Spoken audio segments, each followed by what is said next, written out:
ချီရတဲ့သမမိတ်ဆွေအပေါင်းအားလုံးမင်္ဂလာပါ။ဒါရသောနာနေခင်းမှာနိုးထချင်းခုံကိုပြီးတော့ဖရာသခင်ရဲ့ဂျေဇုတော်ကိုအထူးပဲချီးမွမ်းပါတယ်။တခါတလေမှာကျွန်တော်တို့ဟာအလုပ်တွေပင်ပန်းနေပြီးရင်တာဝန်တွေကြားမှာအားအန်တွေကုန်ခန်းတတ်ပါတယ်။အော်ငါအဆင်ပြေပါမလားလို့စိတ်ထဲမှာပူပန်နေရတဲ့အချိန်တွေရှိတတ်ပါတယ်။ဒါပေမဲ့ဒီမနေ့ခင်းမှာတင့်ရဲ့မောပန်းနေတဲ့စိတ်ဝိညာဉ်ကိုပြန်လဲလန်းဆန်းစေမဲ့ဘုရားရဲ့နှုတ်ကပတ်တော်ကိုကျွန်တော်ဝင်ဟာပေးချင်ပါတယ်။ဘုရားရဲ့နှုတ်ကပတ်တော်ထဲမှာဗာပြောထားလဲဆိုရင်ထာဝရဘုရားသည်ငါ၏တိုးထင်ဖြစ်တော်မူ၏။ငါသည်စင်ရဲမခံရ။စိမ့်လန်းသောကျက်စားရအရ၌ငါကိုအိပ်စေတော်မူ၏။တာယာသောမျက်နာသို့လမ်းပြတော်မူ၏။ငါဝိညာဉ်ကိုအားဖြည့်၍နာမတော်အဖို့လုံးကတရားလမ်းထဲ၌သွေးဆောင်တော်မူ၏ဟာလေလုယာဒီနေရာမှာကျွန်တော်တွေ့ရတာက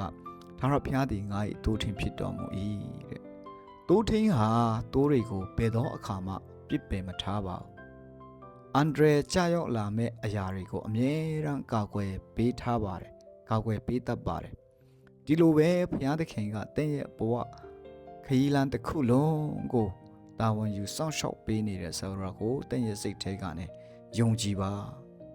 တင့်ရဲ့စိတ်ထဲကနေစိတ်ချပါ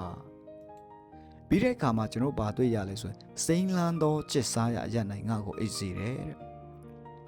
ပင်ပန်းနေတဲ့တင့်ကိုကိုတော်ကအနာပေးခြင်းပါတယ်ဒီနေ့မှာတင့်ရဲ့ပူပန်မှုတွေကိုခဏချထားပြီးတော့ကိုတော်ပေးတဲ့ညီတဲ့ချင်းထဲမှာအနာယူတတ်ဖို့ရန်လိုပါတယ်လောကကတော့ကျွန်တော်တို့ကိုပူပန်ခြင်းတွေတုန်လှုပ်ခြင်းတွေပဲပေးမှာပါထာဝရဘုရားကသာကျွန်တော်တို့ကိုစိတ်ရဲ့ငြိမ်သက်ခြင်းကိုပေးနိုင်ပါတယ်ဒါကြောင့်ဘုရားစီမှာပဲကျွန်တော်တို့ခိုလုံဖို့ရန်ဖြစ်ပါတယ်ဒါကြောင့်နောက်တစ်ခုကငါဝိညာဉ်ကိုအားဖြည့်တယ်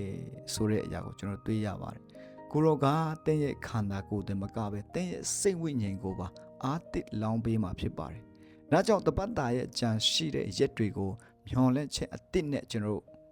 ကြော်ဖြတ်နိုင်ဖို့ရန်လိုပါတယ်ဒါကြောင့်ဘုရားစီမှာကျွန်တော်ခိုလုံဖို့လိုတယ်ဘုရားကိုအားကိုးဖို့လိုတယ်ဒါကြောင့်ဒီနေ့မှာစိတ်မပြတ်ပါနဲ့တင့်ကိုချစ်တဲ့တိုးထင်းကြီးကတင့်အနာမှာအမြဲတမ်းရှိနေပါတယ်ဒါကြောင့်ဒီဝင်ဟချက်လေးကနဲ့တစ်ဆက်ခွန်အားရတယ်ဆိုရင်မိတ်ဆွေသူငယ်ချင်းတွေကိုလည်း share ပေးခြင်းဖြင့်ကောင်းချီးယူပါလို့ကျွန်တော်ထပ်လောင်းပြီးတော့တိုက်တွန်းပေးချင်ပါတယ်ကြားနာတဲ့အတွက်ရောက်တိုင်းပေါ်မှာဖျက်ရှင်ကောင်းချီးပေးပါစေ